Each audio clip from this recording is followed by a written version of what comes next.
효율적인 알고리즘을 위하여 알고리즘의 분석은 중요한 과정 중의 하나입니다. 함수의 증가를 활용하여서 어떻게 알고리즘 분석이 이루어지는지 학습해 보겠습니다. 생활 속의 알고리즘을 살펴보고 삽입 정리를 예로 하여 알고리즘을 분석해 보겠습니다. 그리고 효율적인 알고리즘 설계에 대하여 살펴보겠습니다. 생활 속의 알고리즘에 대해 학습하겠습니다. 알고리즘 관련 동영상을 보시겠습니다.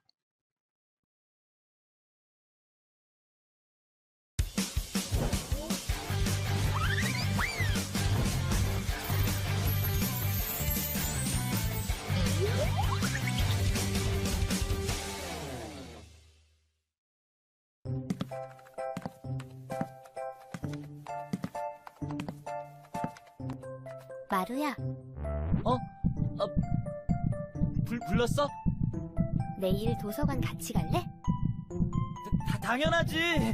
못 가도 꼭 갈게. 무슨 소린지 잘 모르겠지만 온다는 걸로 알고 있을게.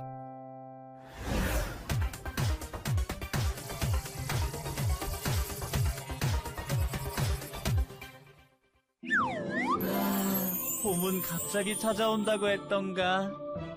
누가? 드디어 수리가 나한테 데이트 신청을 하다니. 병이 점점 심해지는데. 데이트가 아니라 도서관 가자고 했다며. 정말로 철저한 계획으로 완벽한 데이트를 만들자. 가자! 나 좀. 1. 수리를 만난다. 2. 점심을 먹는다. 3. PC방에 간다. 4. 손을 잡는다. 갑자기 PC방에서 손은 왜 잡아? 도서관 가는 거 아니었어? 공부는 안 해? 좀 그런가? 점심은 뭐 먹을 건데? 라면에 군만두? 수리가 싫다고 하면? 왜 싫어해? 얼마나 맛있는데.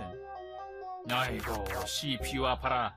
일단 네 말대로 데이트라 치고 수리와의 데이트 문제를 잘 해결하려면 데이트 알고리즘을 잘 짜야 한다고.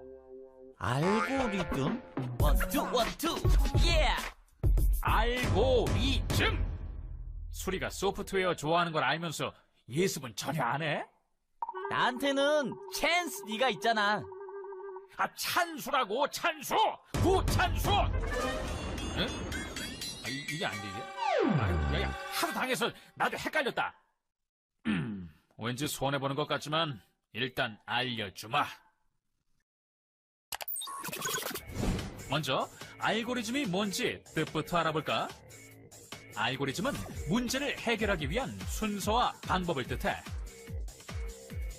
알고리즘이란 말은 9세기 무렵 이슬람 수학자 알-콰리즈미의 이름에서 유래했다고 알려져 있어. 알고리즘은 이렇게 수학자의 이름에서 유래했지만 사실 컴퓨터 소프트웨어 분야에도 널리 쓰이는 말이야. 특히 앨런 튜링의 일화를 보면 알고리즘이 컴퓨터에 어떻게 사용되는지 알 수 있지. 내 이름은 앨런 튜링이야. 난 어려운 수학 문제를 자동으로 풀 수 있는 기계를 만들고 싶었어. 먼저 우리 집에서 일하는 가정부가 어려운 수학 문제를 풀려면 어떻게 해야 할지를 생각해봤지. 난 가정부를 위해 문제를 매우 여러 단계로 나누었어. 결국 가정부는 단계별로 따라하더니 어려운 수학 문제를 풀었지. 여기서 힌트를 얻은 거야. 무슨 말이냐면, 자, 완성된 조립 모형을 처음 보면 만들기 복잡해 보이지? 하지만 설명서를 보고 조립 순서대로 차근차근 만들다 보면 어느새 조립 모형을 완성하는 것과 같은 거야. 튜링은 기계가 처리할 수 있는 수준까지 문제 해결 과정을 여러 단계로 잘게 쪼갠다면 기계가 문제를 자동으로 처리할 수 있을 것이라 생각했어. 자, 그러면 우리가 주변에서 흔히 볼 수 있는 알고리즘의 예에 대해서 알아볼까? 라면을 보면 봉지 뒤에 간단한 조리법이 있지?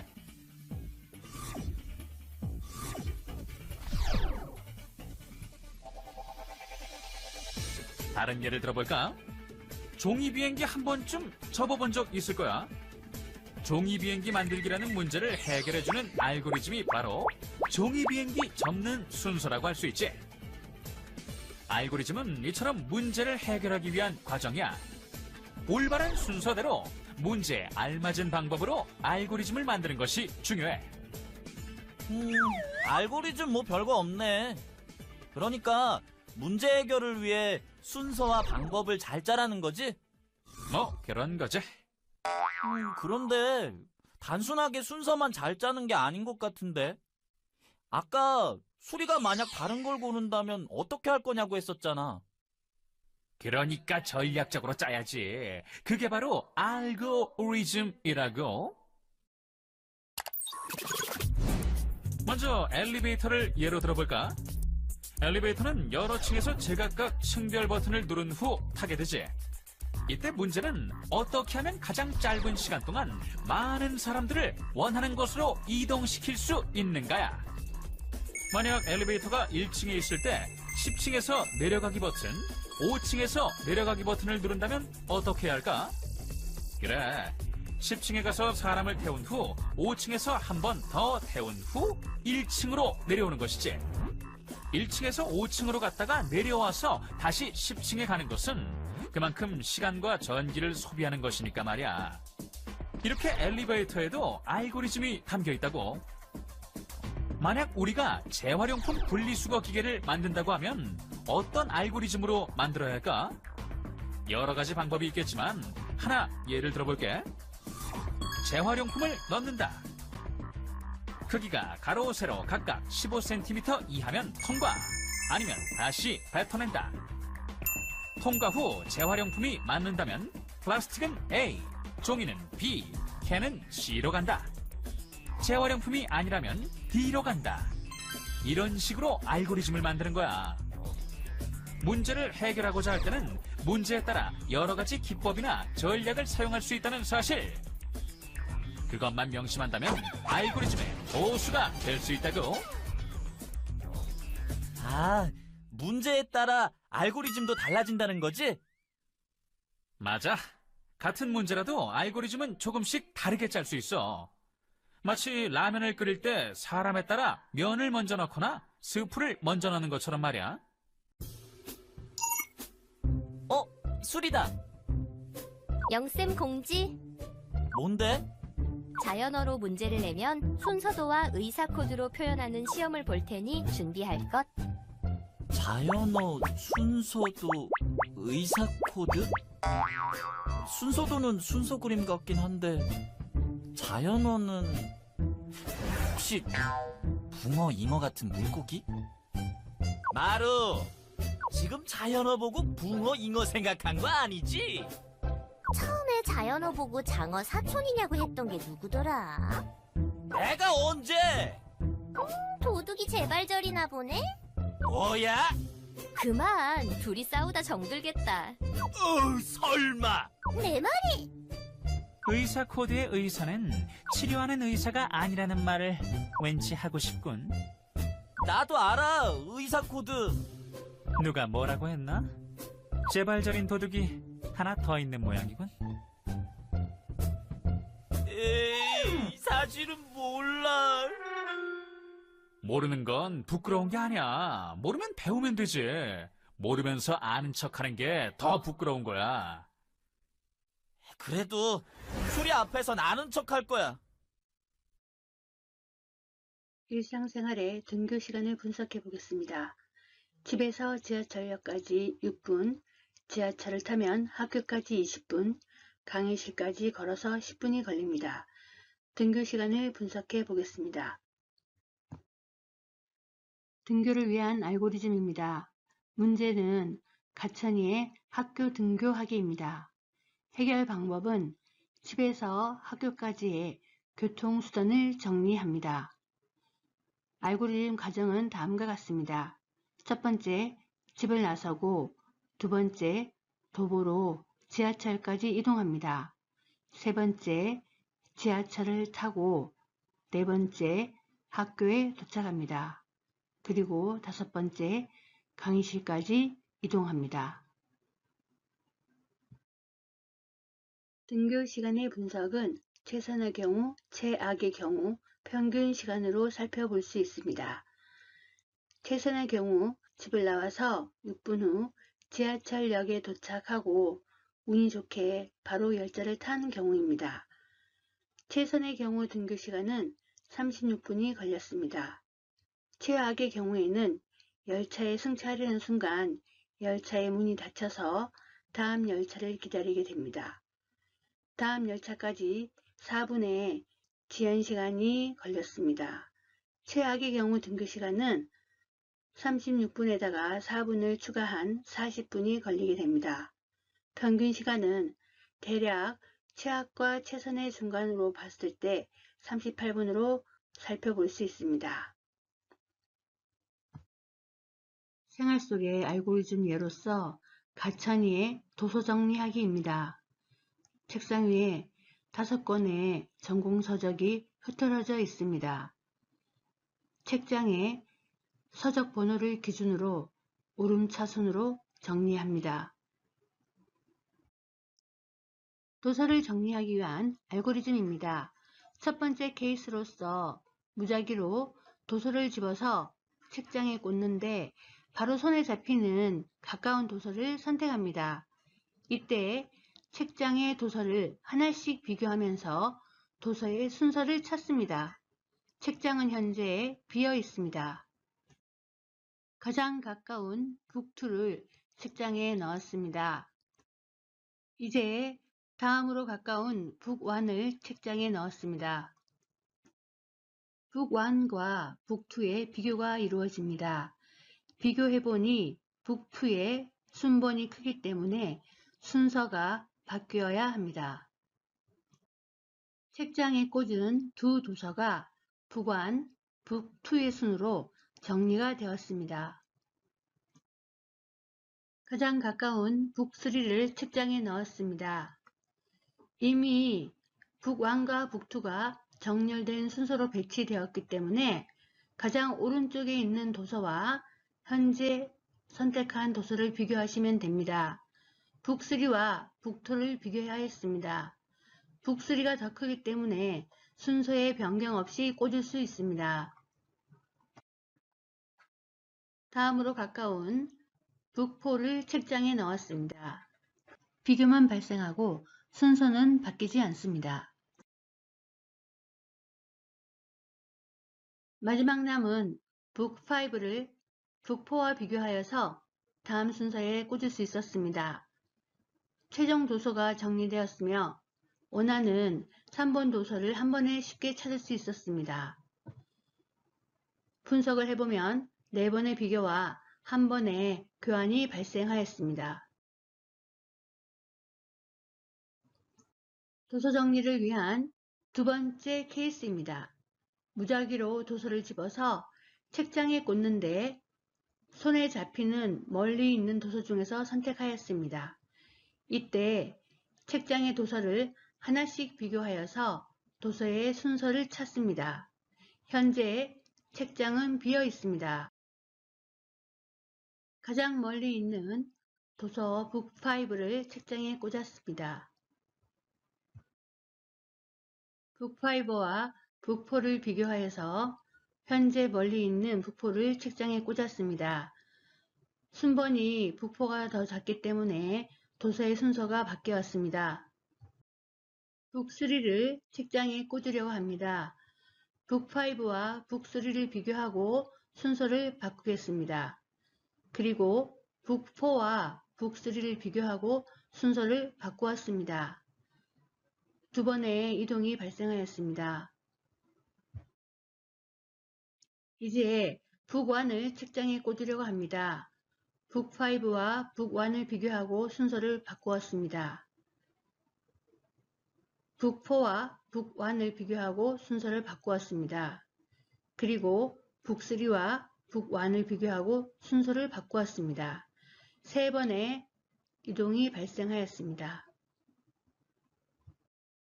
이제 책장을 정리하기 위해서 마지막 남은 북2를 책장에 꽂겠습니다. 북5와 북2를 비교하고 순서를 바꿉니다. 다음은 북4와 북2를 비교하고 순서를 바꾸겠습니다. 북3와 북2를 비교하고 순서를 바꾸었습니다. 북1은 북2보다 작기 때문에 그대로 둡니다. 총 3번의 이동이 발생하였습니다. 케이스 2의 도서 정리가 완료되었습니다. 분석을 해보면 9번의 비교와 9번의 도서의 순서가 바뀌었습니다. 도서 정리 알고리즘의 분석 결과입니다. 두 케이스를 비교하여 보았습니다. 첫 번째 케이스는 최선의 경우로서 4번의 비교와 1번의 교환이 이루어졌습니다. 케이스 2에서는 최악의 경우로서 9번의 비교와 9번의 교환이 이루어졌습니다. 두 경우의 평균의 경우는 6번의 비교와 5번의 교환이 대략으로 이루어졌습니다. 결론적으로 최선의 경우인 케이스 1의 비교와 순서를 바꾸는 일이 더 적게 수행되었습니다. 그러므로 케이스 1이 더 효율적이라고 할 수 있습니다.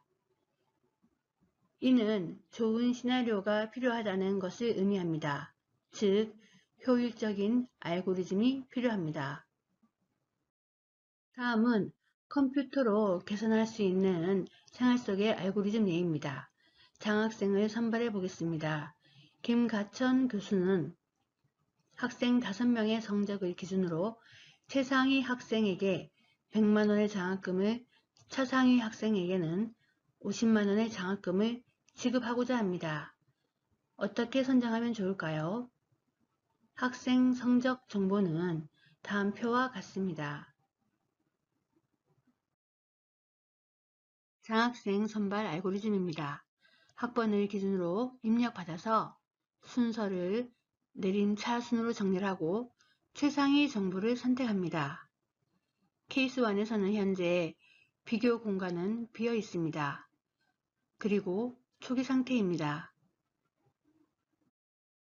학번이 G01인 학생의 성적을 입력받았습니다. 현재 비교 공간이 비어 있었기 때문에 비교 대상이 없으므로 그대로 위치가 지정됩니다. 학번이 G02인 학생의 성적을 입력받았습니다. G01과 비교해보면 G01 학생 성적이 크므로 순서는 바뀌지 않습니다. 학번이 G03인 학생의 성적이 입력되었습니다.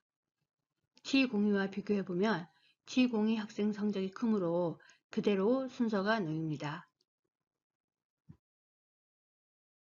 G04인 학생의 성적을 입력받고 비교를 수행해보면 G03 학생이 성적이 작기 때문에 원하는 위치를 찾을 때까지 비교와 이동이 발생합니다. G04 학생 성적의 위치를 자리잡기 위해서 상세 정렬 과정을 보시겠습니다. 1단계에서는 G03과 G04의 비교가 이루어지고 이동이 발생합니다. 2단계에서는 G02와 G04의 비교가 이루어지고 이동이 발생을 합니다. 3단계에서는 G01과 G04의 비교가 이루어지고 이동이 발생을 합니다. 4단계는 현재 상태에서 G04 학생의 점수의 정렬이 완료되었음을 알 수 있습니다. 학번이 G05인 마지막 학생의 성적이 입력되었습니다. 비교를 수행해보면 G03 학생의 성적이 작으므로 G05 학생의 원하는 위치를 찾을 때까지 비교와 이동이 발생합니다. 모든 학생의 점수가 입력이 되어서 입력 대기에는 학생 점수가 없습니다. 그리고 내림차순으로 정렬이 완료되어서 비교 공간에서 확인하실 수 있습니다. 학생의 성적수는 G3, G4, G01, G02, G03이고 최상위 장학생은 G3입니다. 그리고 차상위 장학생은 G4입니다. 분석 결과를 확인해 보시면 10번의 비교와 7번의 이동이 발생하였습니다.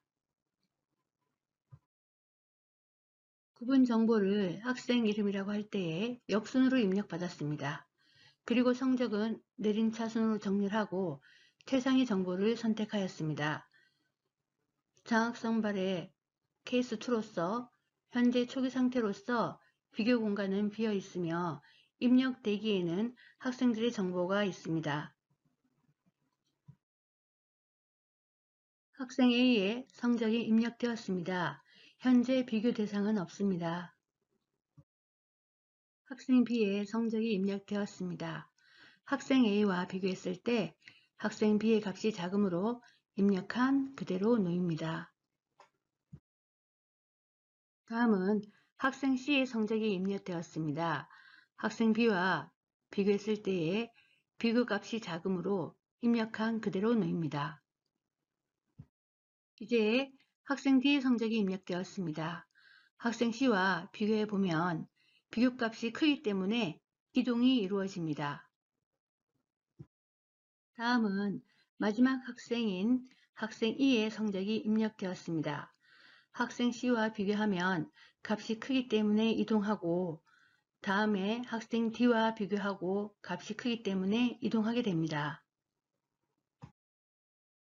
모든 학생 점수의 입력이 완료되면 입력 대기에 학생의 성적이 없습니다. 그리고 비교 공간에 내림차순으로 정렬이 완료되었습니다. 학생의 성적수는 학생 A, 학생 B, 학생 E, 학생 D, 학생 C입니다. 최상위 장학생은 학생 A이고 차상위 장학생은 학생 B입니다. 분석해보면 5번 비교와 3번의 이동이 발생하였습니다. 장학생 선발 알고리즘의 분석 결과입니다. 케이스 2에서는 5번의 비교와 3번의 이동이 이루어져서 최선의 경우입니다. 한편 케이스 1은 10번의 비교와 7번의 이동이 이루어져서 최악의 경우가 되겠습니다. 두 경우의 평균의 경우는 7번의 비교와 5번의 이동이 이루어집니다. 결론적으로 구분 정보를 기준인 케이스 2의 수행 시간이 더 빠른 것으로 판별되었습니다. 그래서 케이스 2가 더 효율적이라고 할 수 있습니다. 데이터의 입력의 순서에 따라서 성능의 차이를 보입니다. 즉, 효율적 알고리즘의 설계가 필요합니다.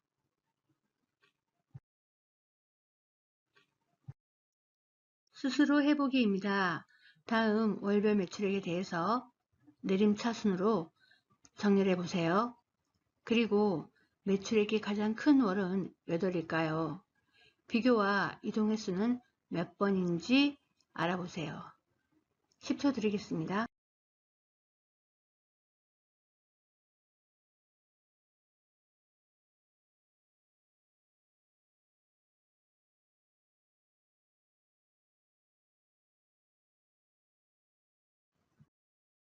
네, 최고 매출액은 3월이고 비교 횟수는 5회이며 이동 횟수는 2입니다.